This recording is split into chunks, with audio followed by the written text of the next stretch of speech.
It used to be we built our brands off TV. So we spend 25 to 35 million dollars a year advertising. All right, how's it going? Welcome. This is Money, Music, and Marketing Podcast. My name is Brandon Lewis, and today we have Glen Lerner on the show. How you doing, Glenn? Hello. So where are you out of right now? Where are you? I live in a town called Paradise Valley in Arizona. In Arizona. So I live in the Phoenix area. Phoenix. Our main office is Arizona now, Phoenix. And we started in Vegas. I started 32 years ago being a lawyer. Wow. And it's kind of grown. We're brand dominant in 5 or 6 major areas in the United States. And, we're probably one of the 2 or 3 largest personal injury firms in the country. Very cool. Very cool. I saw, you guys have offices all over. Are you in California? We handle a lot of cases in California. We have a number of California licensed attorneys. We're actually going to probably move into California pretty soon, but we've been handling cases, maybe 20, 25 cases a month out of Arizona for the last 15, 20 years. Kind of one of my regrets is that I didn't open in LA instead of Chicago. Yeah, we went to Chicago instead. It doesn't really make quite as much sense as LA would have, the way that there's such a synergy between Phoenix, Las Vegas, and Los Angeles. With the cross, little triangle, the cross visiting and everything.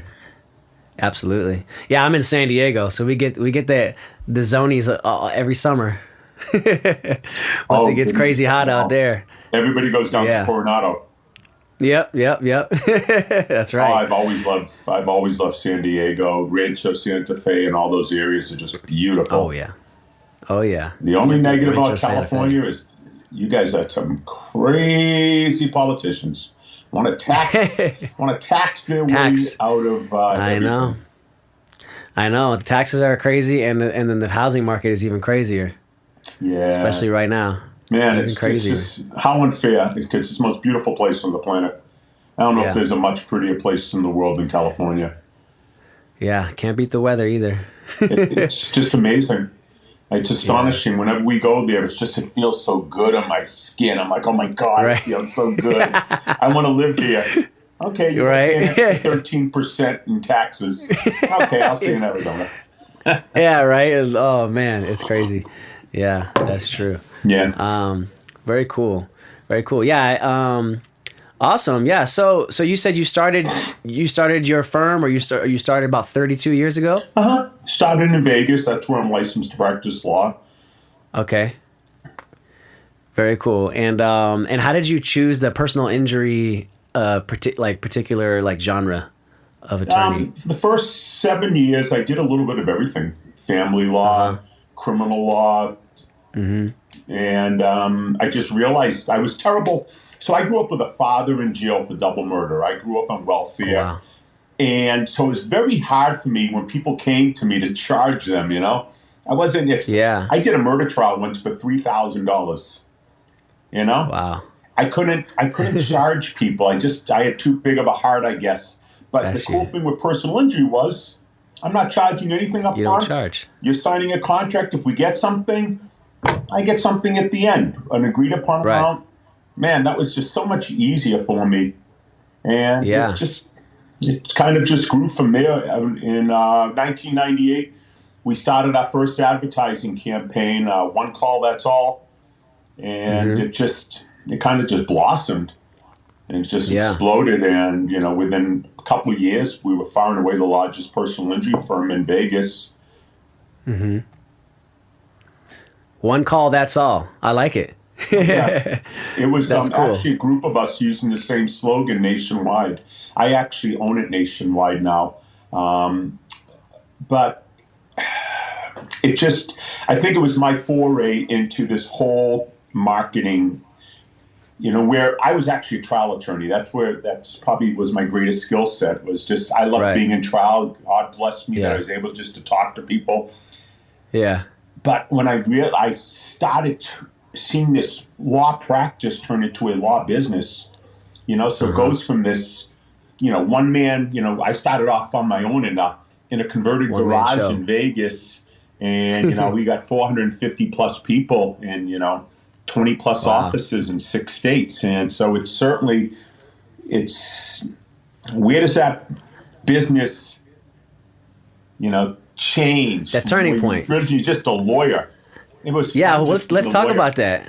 What was the turning point? Like, what was the moment where you were like, oh, okay, like I'm shifting my mental kind of focus, and now I'm thinking about scaling as opposed to, like what was that shift? When we started to advertise and we started to just start getting such a huge volume of clients, I realized I could not handle everything myself. And I always remember what P.T. Barnum said, I'd rather have 1% of the efforts of 100 people than 100% of my own.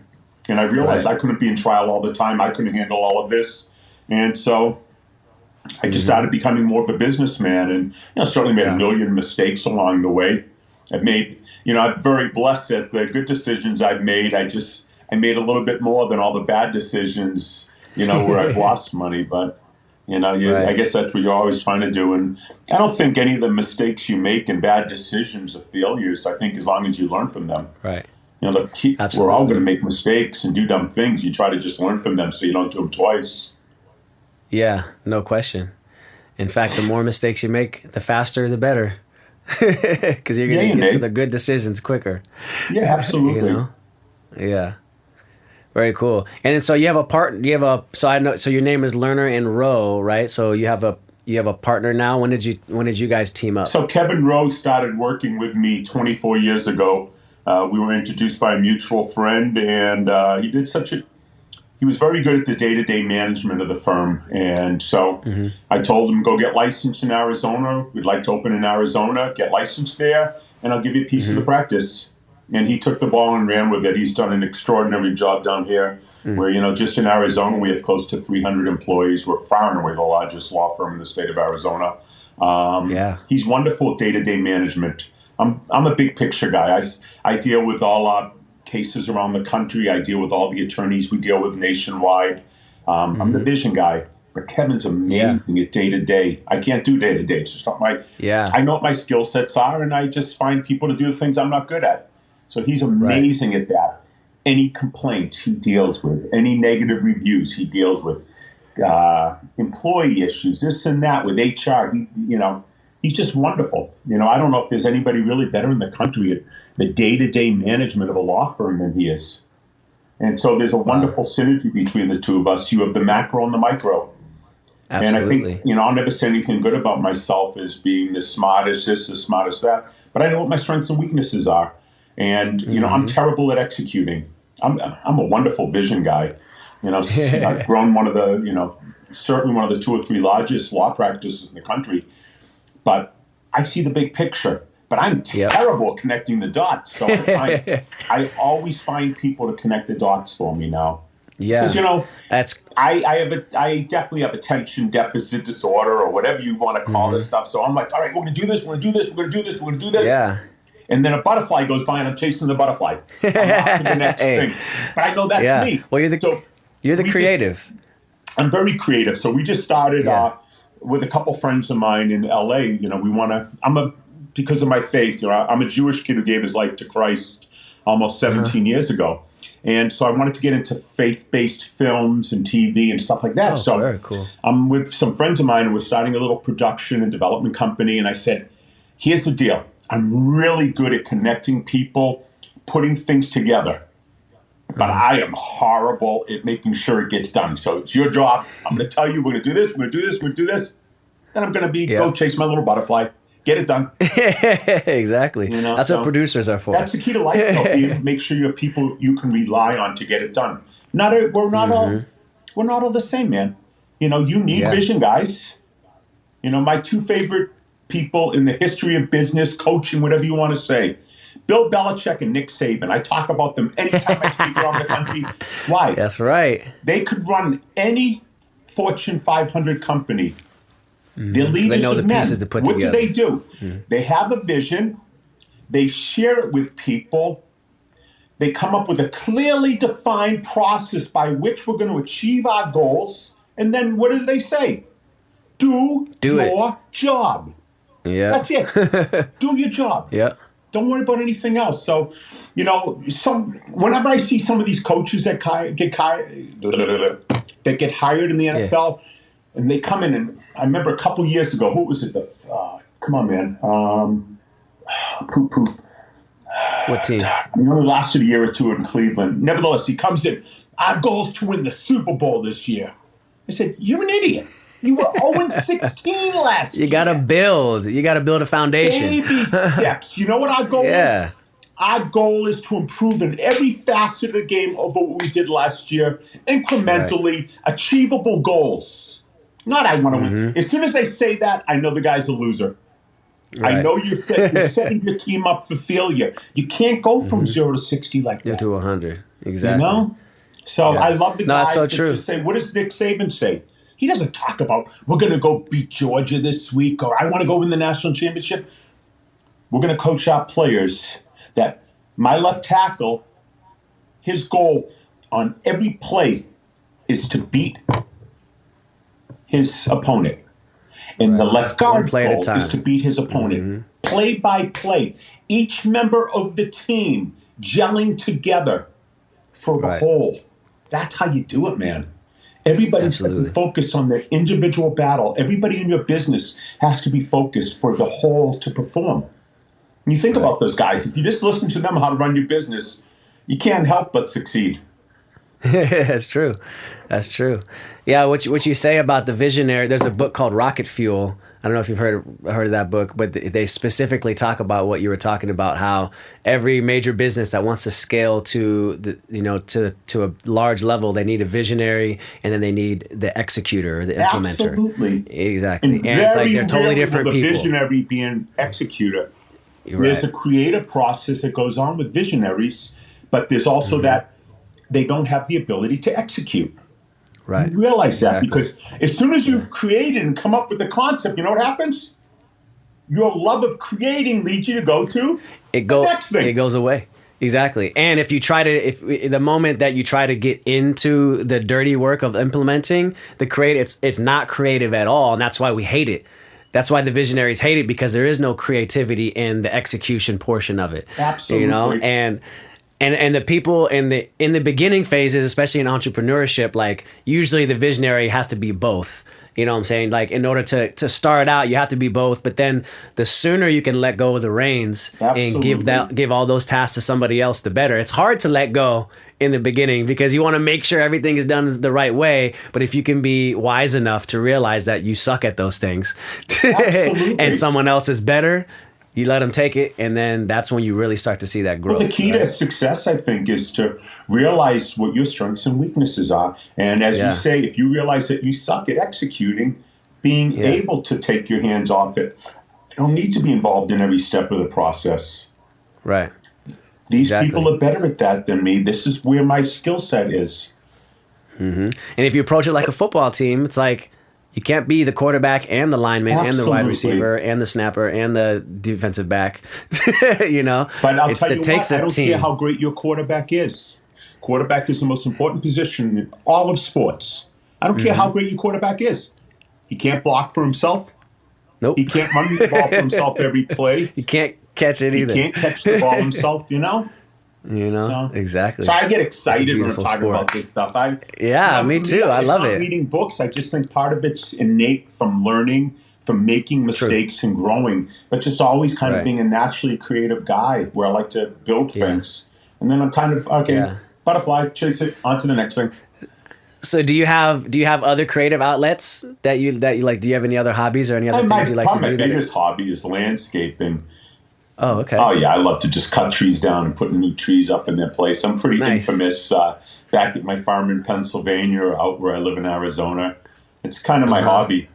In fact, cool. We're talking about starting a nursery on a big piece of property my friend has, and I want to call it Lerner and Rows of Trees. I love it. Lerner and Rows of Trees. That's cool. What are people doing at your house right now? Are they building something? You said you have like... No, just always trees. Trees. We bought the house here. My wife and I'm a wanderer. I think that's probably part of my creative. I'm a wanderer. My wife and I, in 23 years of marriage, have had 16 homes. Congrats. Wow. So you still got them all? Yeah. We just moved back from Miami a year ago. Miami? I miss being involved in the day-to-day in my office. So I'm in the office every single day now, and I'm having so much fun. Yeah. It's fun, be able to mentor some of the younger lawyers, be involved every day. I'm in the office 3-4 hours every single day, just going over cases, overseeing things. I gave myself an actual job description for the first time in over 15 years, instead of just being the chief visionary guy, the guy, all right, we're going to do this, we're going to open here, we're going to spend this much, blah, blah, blah, blah. I actually gave myself a real job description. We're involved every day, reviewing cases, going over cases with people, and it's just been a lot of fun. Something What's the I'm job good at. description? I'm sorry? What's the name? What's the title? I'm just a liaison between the claims attorneys and the litigation attorneys. I'm the liaison. Oh, okay. Every case goes by me for me to just make, because it gives me the chance to see what my claims guys are doing for cases that don't settle. And then my lit guys, I get to give them some recommendations. Hey, we want to do this. I decide who gets the case. Hey, this is what we want to focus on. Hey, what about this? So it's fun. That's cool. And it's very collaborative. Very cool. And gee whiz, after doing this so long and doing so many trials, it's fun for me. That's great. I love it. Yeah. Okay, so over the years, because you've obviously been doing it for a while, so you told me about the one campaign you had with what was it, like Call Now? What was the one? It was One Call, That's All. So we started our first campaign, One Call, That's All. We spent $10,000 and signed up 66 new cases. Wow. So that's an average cost per case of $166 a case. That's a great CPA.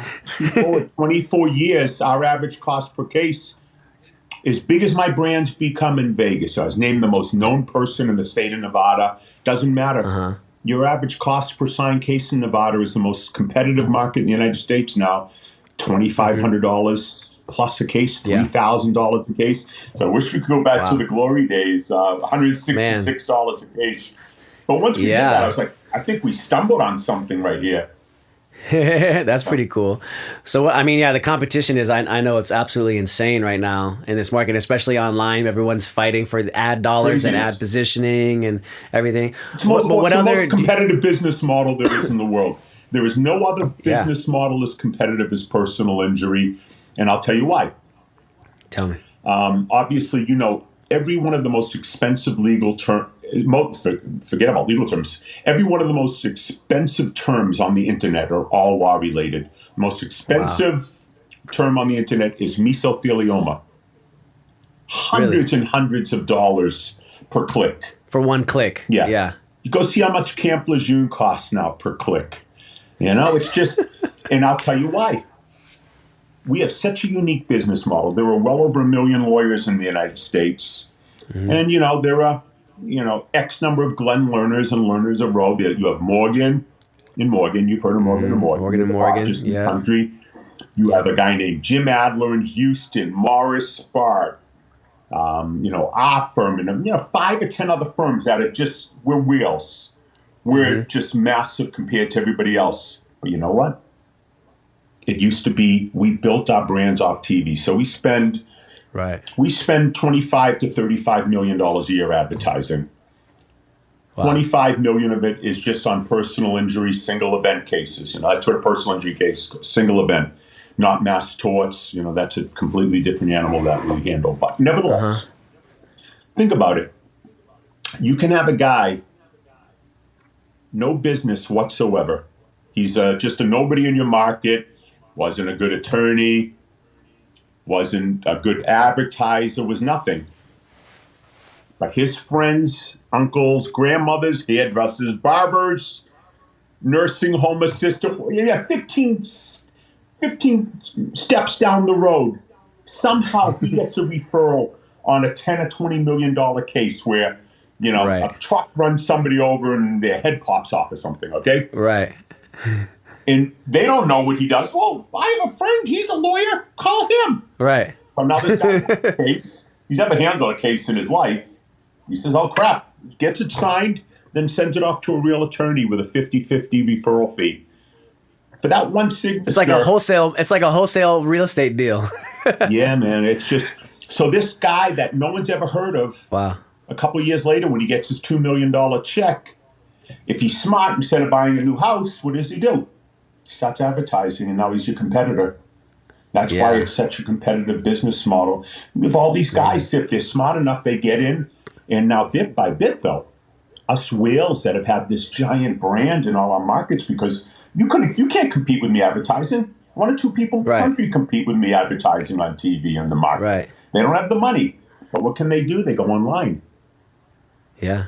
Bit by bit, your brand doesn't mean the same online. If you show up in the top 3 choices, 9 out of 10 times people will pick you because they know you. If you don't, depending upon some black hat crap people do or this or that, if you're not one of the top 3 choices, hey, you lost that potential client. They forgot to call you. Your top of mind awareness you built top of mind TV wasn't there online. Or you also have the wonderful phenomenon of people buying your name. Now, our name is trademarked. My name, Glen Lerner, and Lerner and Rowe are trademarked. If I see you advertising under my name, like for what we do, if I put in Lerner and Rowe once a week, if any attorney's ads come up for that, they get a cease and desist letter. We're actually in the process of suing one in a case that'll make national news once it gets resolved. We have one guy in the office. He's an attorney. That's his only job. Right. To make sure no one is buying our name. Anybody that's buying our name, they get a cease and desist, letting them know that they are in violation of the Lanham Act and all applicable trademark laws, and we go from there. I'll give them one chance to stop doing it. People will advertise via the keyword of your name. Absolutely. So they'll buy Lerner and Rowe, just like you buy car accident. They'll buy Lerner and Rowe. Right. So when people type in Lerner and Rowe, you get those ads that come up. A couple of these bums, their names show up. You know what they do? A few days later, they get a letter from my attorney. If you don't cease, we are going to come after you. You are in violation of U.S. trademark law. Blah blah blah blah blah. And usually we try to get them to agree to a negative keyword, so that they put something in there that Lerner knows a negative keyword, so that it never shows up. But it is, you got to defend your territory, man. Yeah, I've spent hundreds, probably close to $500 million advertising this name. I built a brand. Wow. It's kind of like, you think it'd be fair if Coca-Cola, if Joe's Schmo Cola says, hey, man, we can't compete, but let's just buy Coca-Cola. And when they click on Coca-Cola, it's actually Joe Schmo Cola. Our name comes up. Yeah. Exactly. Yeah. Man, that ain't right. Crazy. That's not fair. And it's the same exact thing. Everybody thinks that because it happens online that you can do what you want. Do you think it'd be fair for one of my competitors to go online and say, use my name, use my taglines, say one call, that's all, use my name, everything else, but then have it go to a different phone number? That's cheating, right? Just absolutely. Online. No question. So we're just fighting for what's ours, just to protect what we built. And it's a lot of work, man. No Everybody's trying to cheat and steal. Yeah. Yeah, it's crazy competitive. And the whole idea of what you guys do, from what I've seen, and I guess my opinion is that being top of mind is so important, because it's one of those services that you only really think about until you need it, right? Absolutely. And so it's like driving around, seeing advertisements or seeing a billboard or hearing a commercial or what have you. Like, if that can be in the person's brain when it happens, obviously kind of your marketing, your branding has won. And I think this is changing it, though, man.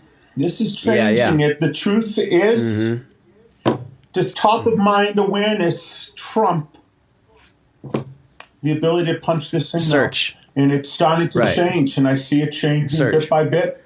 It's making it more competitive. We have to spend so much. So then the other side.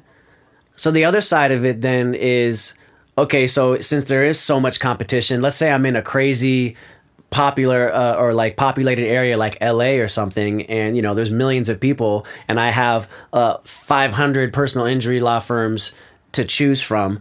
Like, how am I making that decision? If something happens to me and I'm going on and searching, like, what is it about the ads that I'm seeing that are going to help me make my decision? When in doubt, always go with the Jewish lawyer. You know that. There you go. That settles it then.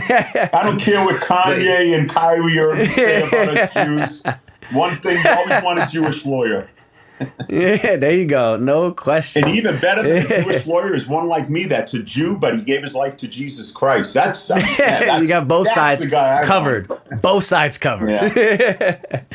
That's cool, But I mean, honestly, though, like, and I feel like the building of trust in the advertising has to be super important, right? Like, of course. I mean, what is it about your guys' advertising that works so well that has created you to be such a juggernaut? I think the approachability. Like I said, I grew up with a father in jail for double murder. I grew up in welfare. I never forgot where I came from, and I just think over the years, people have always just felt like we're regular guys. I was always a big guy compared to most guys, even though I'm not that tall. Everybody thinks I'm like 7 feet tall on TV, and they see me in person. I'm like, man, you're not as tall as you are on TV. I never tried to make myself look tall on TV. I got a big personality. But I think it's approachability. We're just regular guys that became lawyers. I don't act like I'm smart or I'm better than you because I'm a lawyer. I'm better than nobody, but nobody's better than me either. And I think that's how I raised my kids. Do you tell that story of like your father and how you were raised and stuff in the advertising? Not to clients or something. There's no need. But I mean, there's a big article in the New York Times about my dad about 4 or 5 years ago. And it's how I grew up, man. That's my story. And everybody has a story in their life, Is it mine worse than the kid that, is it worse than Goodwill Huntings where he's getting pummeled by some stepfather with a wrench or something, or Burnwood cigarette? We all got a story. Yeah. Are you going to be a victim, or are you going to rise above it and use it? And everybody's got crap that's happened to them. And it's just, some people it's hard to let go. It does. I guess that's the amazing thing about the cross. You're able to hang all that stuff. Jesus lets you hang all that stuff at the foot of the cross for him to take on, and it changes your life once you're able to give everything to him. No question. So yeah, that relatability obviously is like portrayed through just your personality and your persona and just how people perceive you and stuff like that. Yeah, I never had people growing up, so all this is I've been blessed with more than I could ever want, spend, use, do, and it's never meant a whole bunch to me. I just I have a wonderful wife, great kids. What else do you want? I don't know what else. I don't need to be a trillionaire or anything. I have everything I could ever ask for. I'm really blessed to just be a boss. Yeah. I'm one of those people that loves being a boss because I'm so into the Christian concept of stewardship. You are a steward of the people God puts into your employ. So to be the best boss, a loving boss, to really just. I'm never looking at a relationship. I want to get everything out of you and then, cast you aside. How much can I give to you? I always want that relationship with my employees. I want to give to you. You have a job to do. I expect you to do your job, but I want you to feel more like you're getting stuff from us. I know the way we treat the women in our office, they're going to go home and be better moms and better wives. Imagine if I were an abusive boss, all these people that have bosses that yell and stuff, then they go home and they take all that baggage and garbage to their kids. Maybe it makes them agitated with their kids or their spouse. It drives something in the relationship. Man, our employees, their spouses love us, We want to be, just nobody wants to work, man. But if they're going to work, I want it to be the best 8 hours plus an hour for lunch that people are going to experience. I want it to be a team. We are a team. It's just not, how much can Glenn and Kevin make? How do we all share in this? We're actually, and I think our Lerner and Rowe gives back more than anything. I think that's what I'm really proud of. We put well over $1 million into our communities every year. We got our big, up until COVID, our turkey drive, we were giving away more than 10,000 turkeys between our various offices. That's more than the NFL. Bad lawyers, That's more than the NFL. But we've been so invested in our communities because I guess the way we grew up, it's just, man, how cool is that I'm Robin Hood. I take from these scumbag that you get to do that just cheat everybody, and I'm able to give myself a little bit and have a wonderful life I could never have imagined and give back to the communities. These people, there is nothing more fulfilling than that, right? Oh, man. There's nothing more fulfilling than giving. Yeah, exactly. Yeah. That's right. You get filled up the most by giving to others, no question. And it's amazing. And We were just honored as philanthropists of the year in Phoenix by the Phoenix Business Journal. That's crazy for personal injury lawyers. Overall, and regardless of what any industry, right? Just that's amazing. Now, were there businesses that gave away more? Yeah, I mean, some of the, Arizona Power, zillion dollars, they give away more money, but no one does more than we do in the community. And the greatest part about it, and anybody listening, once you start having a sizable workforce, anything you can do in the community and bring them part of it, man, the way it engages your employee base and galvanizes them. And for us, people realize we're more than a law firm. These guys just aren't about money. They love people. My partner, man, I'm more proud of a human being. That dude was a crazy man when I met him 24 years ago. What I've seen God do in this guy's life as a husband and a father, and now as a man in his community, nothing could make me prouder of the man he's become in this community. He's as well respected for the stuff he does here in town. He's on so many different boards. It's just amazing, Yeah.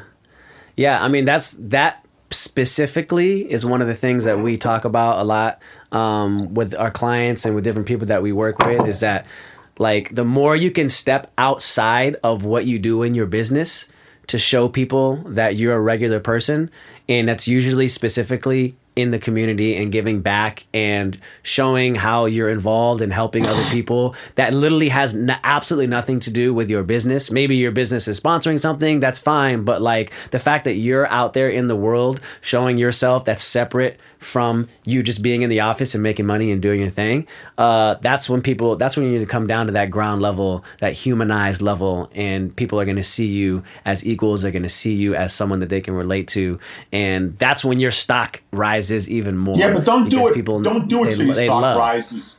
Do it because what else are you going to do? It's incumbent upon us as human beings. It's like Jesus said, who can have two cloaks and see his brother with none and not give him one, Absolutely. Doing it for the right reasons, of course. But it's like that needs to be part of who you are. Is you can't just be this person that's just solely focused within and what you're doing and working all day long. It's like part of who you are should be pouring out, into the world. Everybody says they love God, but if you don't love people, you don't love God. Right. Because God in the people is in all of us. And Jesus said, what you've done for the least of these, you've done for me. There's a million times more we can do, I know we can. I'm good at talking the talk a lot, but I'm still just chilling at my house right now in a very she suburb while people are struggling, I'm not at a food bank today. So it's a lot easier to talk than walk, man. Absolutely. So, question, have you guys ever done a jingle for your business? What? Have you ever had a music made? You've never seen my commercials? We're the king of the jingles. I haven't seen them yet. You just got crushed with that question. If anybody that's watching this knows us, they're like, who is this guy? He did no research. Hi, it's Lerner and Rowe. It's the way to go. Call 977-1900 in Albuquerque. Lerner and Rowe can get you more. Call 544-4444. Chicago, Lerner and Rowe are the lawyers for you. Call 222-2222. So yeah, we've done jingles. We've been doing jingles for over 20 years. That's amazing. When's the last time? For over 20 years. That's very cool. On your website, there was no jingles on your website when I went. There's no call to action on the website in terms of the jingle. Right, exactly. The jingle is getting people on TV to either call you or go to your website. Once you go to the website, they're there. Hopefully, I have the content that's going to capture them. I'm not going to hit them with the jingle again. While you're looking at my website now, Right. Well, I wouldn't have heard it if you guys aren't in advertising in San Diego. So you can go to YouTube and see about 15 trillion. Yeah. Got you. That's really cool. When's the last? So we make jingles. That's one of the main things that we do. When's the last time you got? Have you guys made any newer, like current, up to date ones? We were doing a little. We were doing a little edgier jingles just recently. Yeah, a little more nice. urban for Chicago, and having a little bit of fun with them. Yeah, we're always playing cool. with stuff. It's what we've always done. You know, we're just. I mean, we know who our audience is. We want to appeal to our audience. Yeah, absolutely. Are you involved in the? I feel like you write. I feel like you write part of these jingles. Are you involved in the lyrics and writing of them? So yeah. I mean, I come up with that. It's not rocket science. If you have 5, 4, 4, 44, 44. What's a great word for a lawyer that goes whatever that number more. Lerner and Rowe can get you more. Go 5, 4, 4, 44, 44. The song's the same. Every one of them's the same. 2, 2, 2, 22, 22. What rhymes with 2? You! Lerner and Rowe are the lawyers for you. Yeah, that's awesome. That's cool, man. Yeah, we love making Sounds jingles. Like I might have a job with you. Yeah, right? I'm about to hire you and put you on the mic. I'm basically the same as a rapper with my ability to rhyme. I can take anything to rhyme. So you need a jingle, I'm your man. I might be a little pricey, though. You're gonna have to compete with me on that, though. I don't know. We'll see.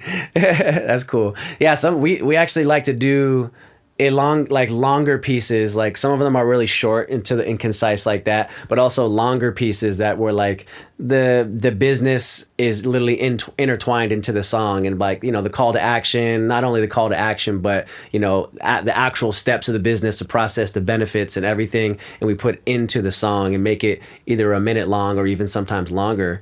And then we like to shoot videos. 15 seconds, so we have this little tag at the end of our commercials, but it's become synonymous with our names, you know, for the purpose of marketing. Cool. These aren't long-form advertisements, so you got to just think. Yeah.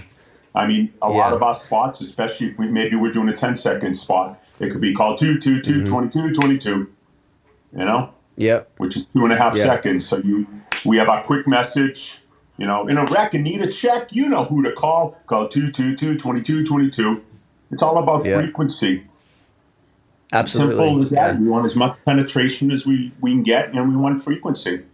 The message is pretty simple. Once they've seen a longer version of it, then you can take it and get as much frequency as possible. And you can hit them with the abbreviated. Yeah, exactly. Yeah. The long form stuff is usually ran on social media because you have the ability to do longer stuff on there. Do you guys how do you dabble in social media? Oh gosh, like the way everybody else does. We spend zillions a year on it, and who knows? Do you guys do like the trendy stuff? I'm 58 years old. I don't know anymore. I don't have social media. I have no social media accounts. Right. My wife keeps me abreast on everything in the social media world. You know, I think we have the most Facebook followers of any law firm in the country. But Facebook's pretty antiquated in this business model. But it's good for lead generation, Facebook. But at the same time, the world's passed me by with this stuff. I find social media nauseating. I think it's the end of Western civilization, personally. I think it's so sad. All these people that become instantly famous by doing terrible, stupid things. It's just the world's gone mad. It's a me. Yeah, that's the truth. Me. That's the truth. Sad. That's the truth. You know, look at all the people that are Insta famous for showing too much skin. I mean, think about, gosh, look at the Kardashians. That family came from a sex tape. Her fame came from a sex tape. I know. That's madness. They built an empire off releasing a sex tape. Man, shame on us. This is what we're teaching our kids. You know, that it's fine to be famous and make money at whatever cost, even if it's your soul. Yeah, well, there's ways that they try to do good, though. I mean, obviously it started out the way that it did, but you know, now that they're trying to make the best of it and help people. You know, a lot of stuff that Kim Kardashian does. She helps people get off death row. They don't deserve to be there. Absolutely. That's like one of her main things. Absolutely, people evolve. And it appears she's probably evolving as a human being. I think it's sad. Sure. It's sad if you just a straight line trajectory, and there's not much you can do from that sex tape going on. Then if you just kept on that direction, obviously she appears to be growing as a person, and then good for her. Yeah, it's unfortunate she can't keep her relationships intact, but that's between. It is what it is. But the issue is Satan. You ever read your Bible? Have you ever read your Bible? I have before, yeah. Okay, Satan, you know what his name is? The Prince of the Air. He's called the Prince of the Air. It's amazing, isn't it? How the internet, all the stuff on the internet, all the porn and the ways to build bombs, all the bad things there. You know what else you can use the internet for? To evangelize and get out there and... To good. I think as Christians, we haven't been as good as dominating the internet as the bad guys have been. Yeah, because I think the problem for them is they know how the tempting game things. ends. God wins in the end. Yeah. The tempting things will always be tempting, and when they're mass produced, it becomes hard for everybody. It's like but I think once you have God on your side, you can never be tempted more than you're able to withstand. Right. And I think we all. It's human nature to want to play with the things that tempt us. Right. Exactly. It's having that strength to start to walk away from those things. It's nothing but we know what it is. We've all made those mistakes. We've all done those things that we wish we hadn't done, and it just leads to death, the death of our soul. Yeah. It's an amazing thing wherever you are in your life and whatever you've done, how low you may be, God is still standing right there to just open up and let you back in. Open his arms to you and say, hey, I'm yours. I've always been here for you. I've just been waiting. And the sad thing is most people think that they can't be forgiven for the way they live their lives. And that's it. That's probably the biggest lie of the enemy.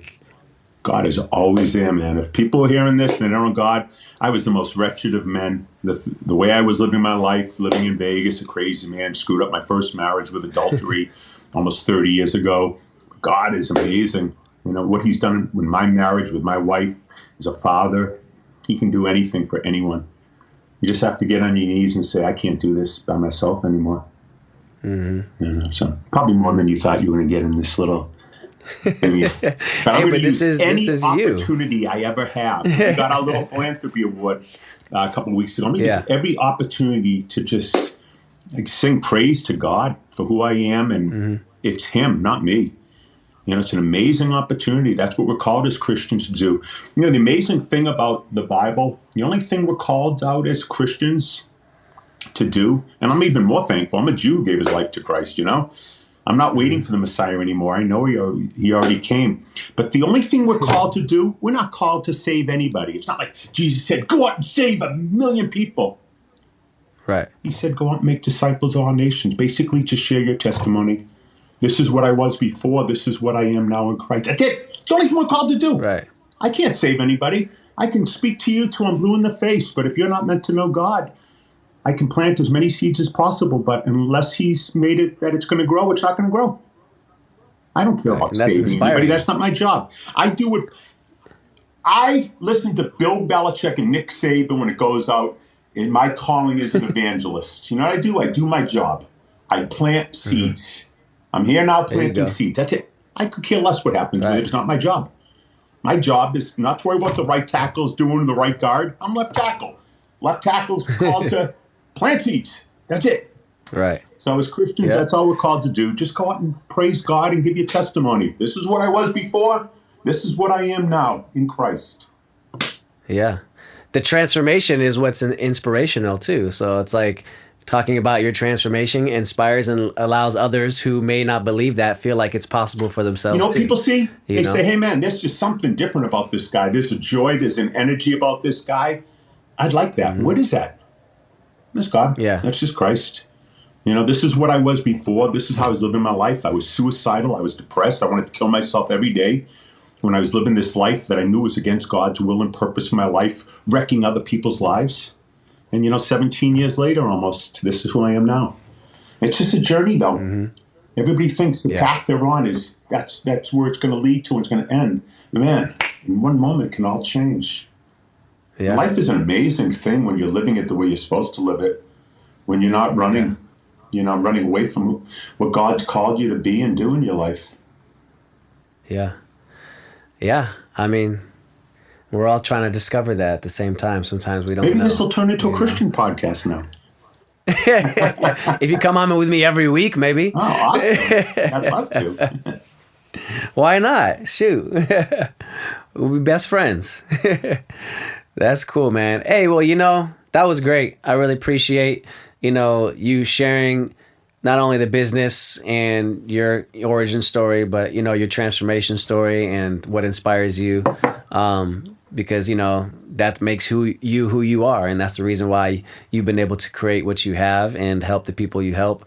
And, it was great meeting you. And I think that this was amazing content, an amazing conversation.